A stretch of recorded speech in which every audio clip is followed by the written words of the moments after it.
Indian Pentecostal church of God അതിൻ്റെ ശതാബ്ദി ആഘോഷിക്കുന്ന ഈ വേളയിൽ ചില വാക്കുകൾ ഓർമ്മയിൽ നിന്ന് പങ്കുവയ്ക്കുന്നതിൽ എനിക്ക് വളരെ സന്തോഷമുണ്ട്. ഏറ്റവും പ്രധാനപ്പെട്ട കാര്യം, ഇന്ത്യൻ പെന്തക്കോസ്റ്റൽ ചർച്ച് ഓഫ് ഗോഡിലെ ഒരംഗമായി തീരാൻ ഭാഗ്യം ലഭിച്ചത് അഭിമാനമായി കാണുന്നയാളാണ് ഞാൻ. അതിലുപരി ഇന്ത്യൻ പെന്തക്കോസ്റ്റൽ ചർച്ച് ഓഫ് ഗോഡിൻ്റെ ശുശ്രൂഷകനായി തീരാൻ സ്വർഗത്തിലെ ദൈവം നൽകിയ ആ മഹാഭാഗ്യത്തെ ഓർത്ത് ദൈവത്തെ സ്തുതിക്കുകയും മഹത്വപ്പെടുത്തുകയും ചെയ്യുന്നു. ഈ പ്രസ്ഥാനത്തിൽ കഴിഞ്ഞ ദീർഘവർഷങ്ങളായി, ഏകദേശം 21 വർഷങ്ങളായി പുത്രികാ സംഘടനകൾ തുടങ്ങി സഭാതലത്തിൽ കേരള സ്റ്റേറ്റിൻ്റെ എക്സിക്യൂട്ടീവ് തലം വരെ വ്യത്യസ്തമായ ചുമതലകൾ വഹിക്കാൻ ദൈവം ഭാഗ്യം തന്നിട്ടുണ്ട്. 2003 മുതൽ 2009 വരെയുള്ള കാലഘട്ടങ്ങളിൽ പെന്തക്കോസ്ത് യുവജന സംഘടനയുടെ സംസ്ഥാന പ്രസിഡൻ്റായിരിക്കാൻ ദൈവം ഭാഗ്യം തന്നു.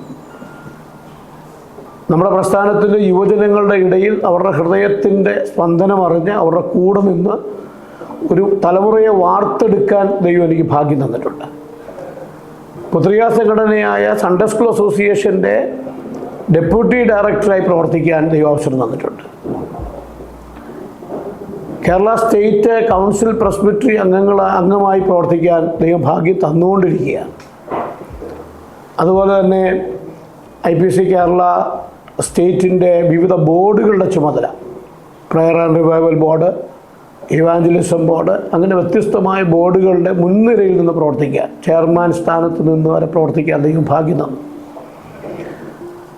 അതിനുശേഷം IPC കേരള സ്റ്റേറ്റിൻ്റെ ജോയിൻറ്റ് സെക്രട്ടറിയായി, ആക്ടിംഗ് സെക്രട്ടറിയായി, ഇപ്പോൾ കൃപയാൽ കേരള സ്റ്റേറ്റിൻ്റെ സെക്രട്ടറിയായി സേവനമനുഷ്ഠിക്കാൻ സ്വർഗത്തിലെ ദൈവം എന്നെ നിയമിച്ചതോർത്ത് ഞാൻ ദൈവത്തിന് മഹത്വം കരയറ്റുകയാണ്.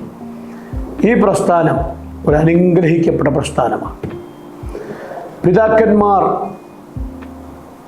ഇട്ട അടിസ്ഥാനത്തിൽ തിരുവചന സത്യങ്ങളിൽ, ആത്മീക മൂല്യങ്ങളിൽ മുറുകെ പിടിച്ചുകൊണ്ട് ഇന്നേ വരെ നിൽക്കാൻ ഈ പ്രസ്ഥാനത്തിന് കഴിഞ്ഞു എന്നുള്ളതാണ് ഏറ്റവും പ്രധാനപ്പെട്ട കാര്യം.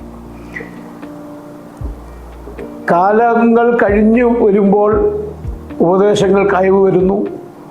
അങ്ങനെ വിവിധങ്ങളായ മൂല്യച്യുതികൾ പലയിടങ്ങളിൽ നമുക്ക് കാണാൻ സാധിക്കുന്നുണ്ട്. എന്നാൽ ഇന്ത്യൻ പെന്തക്കോസ്റ്റൽ ചർച്ച് ഓഫ് ഗോഡിനെ സംബന്ധിച്ചിടത്തോളം പിതാക്കന്മാർ ഇട്ട അതിർ അല്പം പോലും മാറ്റാതെ ഈ 100 വർഷങ്ങൾ ഒരുപോലെ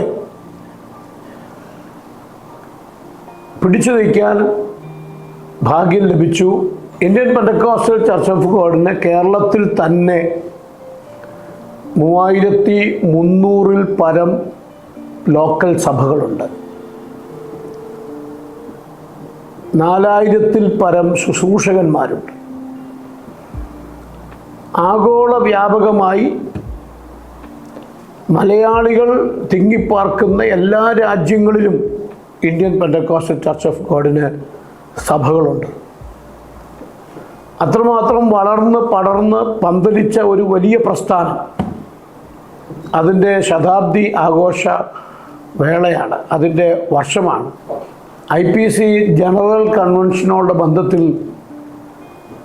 1986 മുതലുള്ള കുമ്പനാട് കൺവെൻഷനുകളിൽ പങ്കെടുക്കുവാൻ ദൈവം എനിക്ക് അവസരം നൽകിയിട്ടുണ്ട്. ആ കൺവെൻഷനുകളിലെല്ലാം തന്നെ പരിശുദ്ധാത്മാവിൻ്റെ അതിശക്തമായ വ്യാപാരവും ശ്രേഷ്ഠന്മാരായ ദൈവദാസന്മാരുടെ ദൈവികമായ ദൂതുകളും ഒക്കെ കേൾക്കാനും അനുഗ്രഹിക്കപ്പെടാനും ഒക്കെ ദൈവം ജീവിതത്തിൽ അവസരം നൽകിയിട്ടുണ്ട്. ഇന്നേ വരെയുള്ള എല്ലാ കൺവെൻഷനുകളിലും പങ്കെടുക്കാൻ ദൈവം ഭാഗ്യം തന്നു. അതൊരു വലിയ അവസരമായി ഞാൻ കാണുകയാണ്. ആരംഭ നാളുകളിൽ പരിമിതികളുണ്ടായിരുന്നു. എന്നാൽ ഓരോ വർഷങ്ങളിലും കുമ്പനാട് കൺവെൻഷൻ കാലോചിതമായ മാറ്റങ്ങൾ, ടെക്നോളജി വർദ്ധിച്ചതനുസരിച്ച് കാലോചിതമായ മാറ്റങ്ങളെല്ലാം കുമ്പനാട് കൺവെൻഷനിലുണ്ടായിട്ടുണ്ട്. ഇത്തവണ ഈ ശതാബ്ദി സമ്മേളനം പ്രൗഢഗംഭീരമായി ഒരു വലിയ സദസ്സ് ക്രമീകരിച്ച് ഇതിനുവേണ്ടിയുള്ള ക്രമീകരണങ്ങൾ ചെയ്തുകൊണ്ടിരിക്കുന്നത് കാണുവാൻ സാധിക്കുന്നതിൽ വളരെ സന്തോഷമുണ്ട്.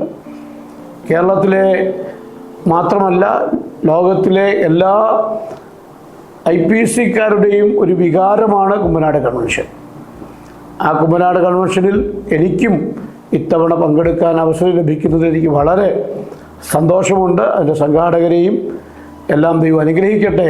എല്ലാവിധമായ ആശംസകളും, പ്രത്യേകിച്ച് IPC കേരള സ്റ്റേറ്റിൻ്റെ സെക്രട്ടറി എന്നുള്ള നിലയിൽ എല്ലാവിധത്തിലുള്ള ആശംസകൾ നേരുന്നു. ദൈവം അനുഗ്രഹിക്കട്ടെ.